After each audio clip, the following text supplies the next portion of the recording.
कि पिछी लेकर के छुल्लक ईलक को बाहिनों में बैठना उसकी प्रतिमा के अनुसार ठीक नहीं है। बोले कि क्यों?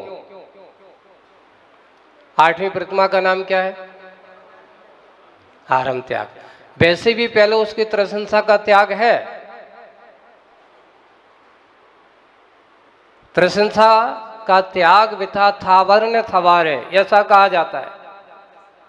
और आठवीं प्रतिमा जिसका नाम अब आरंभ, यानी जो भोजन संबंधी आरंभ आदि है, वो भी उनका आरंभ दूर हो जाएगा। परिग्रह नौवीं प्रतिमा है। अब ना तो आरंभ में, और 10वीं प्रतिमा कहती ना आरंभ और परिग्रह के कार्य में किसी प्रकार की अनुमति देना। तो उस समय भी आचार्य जी ने कहा कि जब ये प्रतिमाओं का स्वरूप स्वयं बता रहा है कि आरंभ त्याग, परिग्रह त्याग, तुम वाहन में बैठोगे, परिग्रह भी रखना पड़ेगा, इनमें भी करना पड़ेगा, अनुमति देना पड़ेगी। और तुम्हारी तो 11वीं प्रतिमा है। तो उन्होंने कहा शुल्लक ईलक अवस्था आदि में वाहन का प्रयोग करना, आरंभ त्याग प्रतिमा का निर्दोष पालन कभी भी नहीं हो सकता। क्या त्रसंसा से बच सकता है? वो नहीं बच सकता।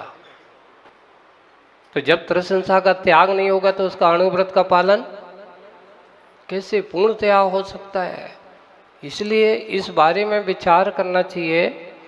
चारित्र की बात अगर हम करते हैं तो आचार्य जी ने कभी भी संघ में रह कर के बूढ़े, उनने जो छुल्लक जी वगैरह जब इन्होंने बनाए तो उनने कहा नहीं, आपको इधर उधर विहार नहीं करना है, आप विहार करने के योग्य नहीं है, एक जगह रह कर के भी तुम अच्छे से अपनी साधना कर सकते हो। चारित्र की निर्दोषता सबसे पहले जरूरी है। अगर चारित्र सदोष है तो आपके लिए वह कार्यकारी नहीं हो सकता, आत्मसुख का कारण नहीं बन सकता। इसलिए आत्मसुख का कारण बने, इसलिए चारित्र की निर्दोषता हमारे लिए बहुत जरूरी है। हमारे टीकमगढ़ वालों ने उनका जब देखा और वास्तविक रूप से एक उन्होंने बात कही, आज वो बात मैं आज आप लोगों के सामने और कहना चाहता हूँ कि वास्तविक रूप से आहार में पानी का बहुत बड़ा महत्व होता है ना? पानी का बहुत महत्व है कि नहीं है? बहुत बड़ा महत्व है। बिन पानी सब शून्य। अगर आपको पैसा दे दिया जाए और पानी ना मिले तो आप क्या कहोगे? पैसा तो रख दो एक साइड, पैसा लाख नहीं करोड़ खर्च हो जाए, पर एक गिलास पानी की कीमत उस समय तुम्हारी समझ में आएगी जब तुम्हारा कंठ सूख रहा हो।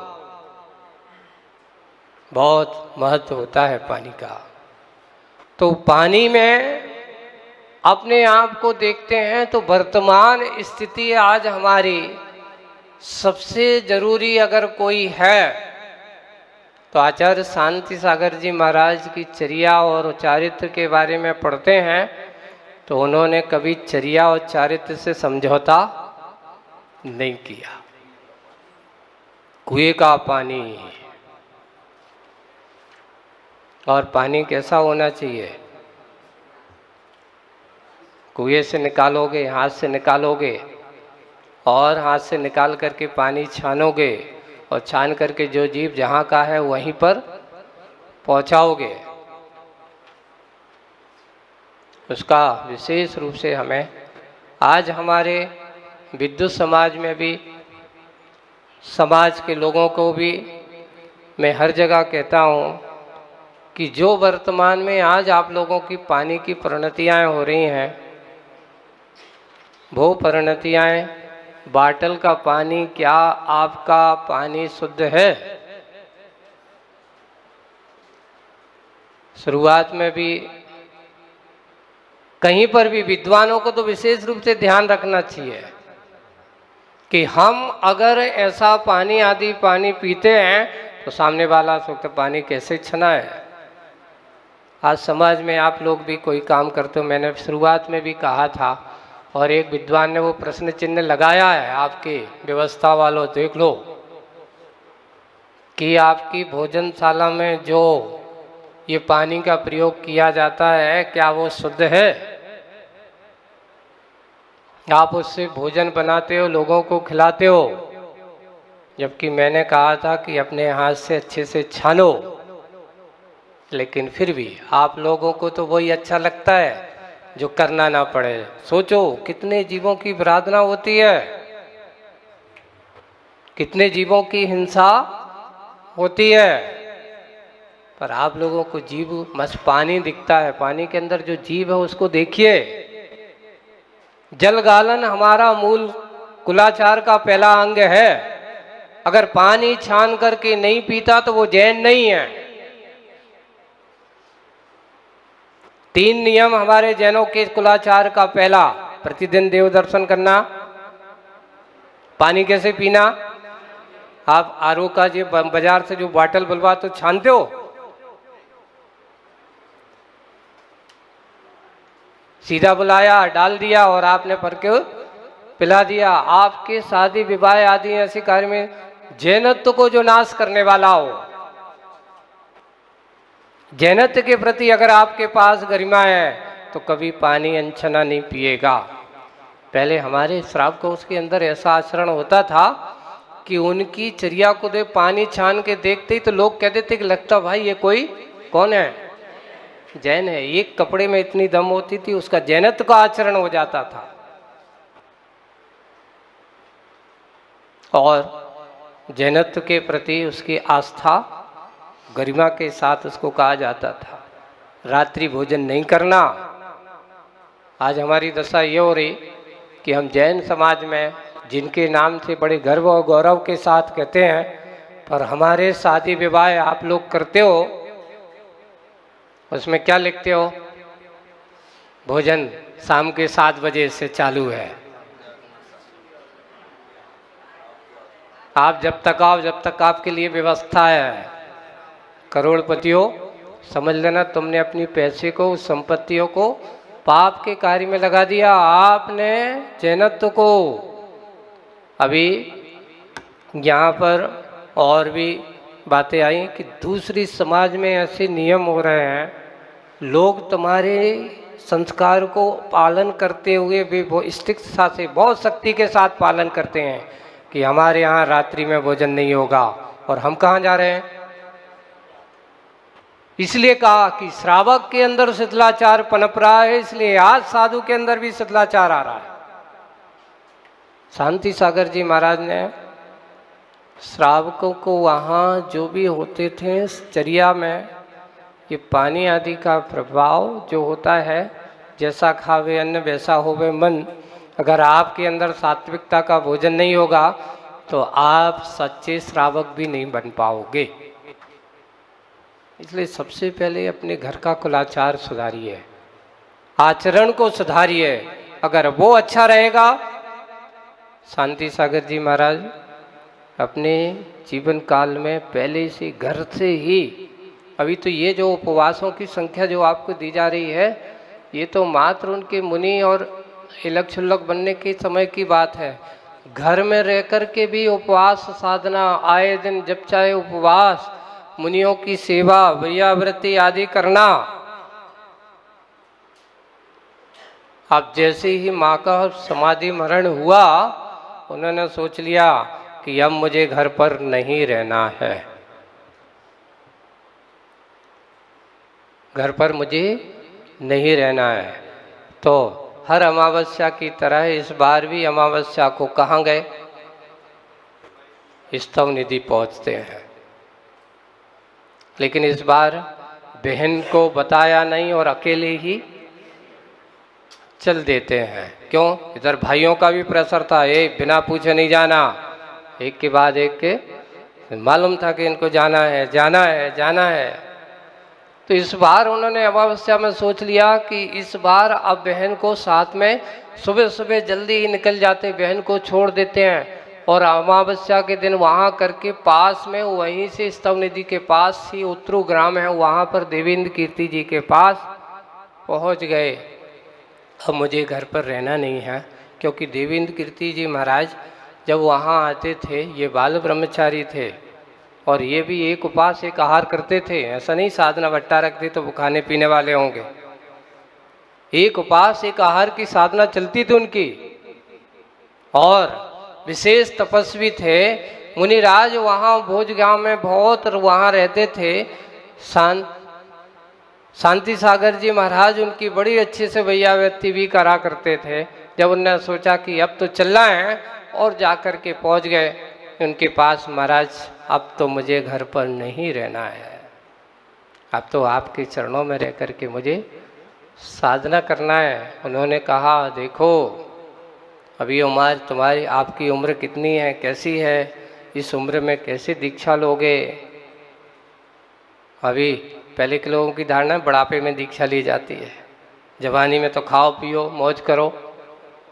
ये तो आचार्य जी ने ये सारी बातों की लोगों की साइकोलॉजियाँ दूर कर दी कि जब आचार्य जी की दीक्षा हुई तो उस समय आचार्य जी को ज्ञान सागर जी महाराज को भी कितना विरोध सहना पड़ा था। अभी मैं आचार्य श्री क्या नाम अपना वर्धमान सागर जी का वो पढ़ रहा था, तो उनकी भी जब दीक्षा हुई थी तब उस समय भी समाज ने बहुत वो किया था, क्योंकि उनकी भी उम्र उस समय बहुत छोटी 18-20 साल की थी। उस समय उनको भी विरोधाभास करना, अरे इस समय कौन दीक्षा लेता है, कैसा होगा क्या होगा। पर बाद में आज जो लोग ऐसा प्रश्न चिन्ह खड़े करने वाले हैं, उन्होंने कहा कि लगता है ज्ञान सागर जी महाराज ने बहुत सारे मुनि तो नहीं बनाए, लेकिन एक ही मुनि ऐसा काफ़ी था जिसने मुनियों की सेना तैयार कर दी। एक ही मुनि महाराज थे जो इतना बड़ा संघ जो आज आप लोगों के सामने दिखाई दे रहा है। आचार्य शांति सागर जी की परंपरा में हमारे जितने भी महान आचार्य हुए, उन आचार्यों में अगर सबसे बड़ा मुनि और श्रवण संस्कृति की ओर अगर ये किसी ने योगदान दिया है तो वो हमारे पूज्य आचार्य भगवान गुरुदेव विद्यासागर जी महाराज ने, कि जो इस परंपरा को आज कोने कोने तक इतने श्रवण संघ, इतना आरिका संघ, इतना विशाल संघ दिखाई दे रहा है। और जितने भी आज वर्तमान में कोई ना कोई मुनि महाराज आचार्य महाराज होंगे दिखाई दे रहे हैं, उनसे पूछना अंतरंग में जाकर के पूछना, तो वो भी कहेंगे मैंने भी आचार्य श्री से व्रत लिया है था, मैंने भी आचार्य श्री के पास दीक्षा लेने गया था, पर क्या करे गुरु जी के पास तो धीरज का फल रखना पड़ता है। आचार्य श्री के पास तुम जाओ तत्काल, ऐसा नहीं कि तुम आज पहुँचे हो कल तुम्हारी दीक्षा पक्की। यहाँ आचार्य श्री का एक विशेषता यही रही, तो यहाँ बहुत सारी बातें आई, विषय बहुत सारा था। हमारे बहन दर्शना बहन ने भी बहुत अच्छी बात, उस समय परिस्थितियाँ हैं, ये मात्र महाराष्ट्र तक सीमित नहीं था। अभी मैं हमारे शैलेश भाई कापड़िया जी की पूरी जैन मित्र की पुरानी फाइल बुलवाई, मैंने देख रहा हूँ मैं अभी, और उसमें मैंने देखा कि जब 1947 और उसकी फाइलें पढ़ रहा था, देख रहा था, तो उसमें मध्य प्रदेश भी अछूता नहीं था। इंदौर में भी एक ऐसा प्रसंग हुआ है उस समय।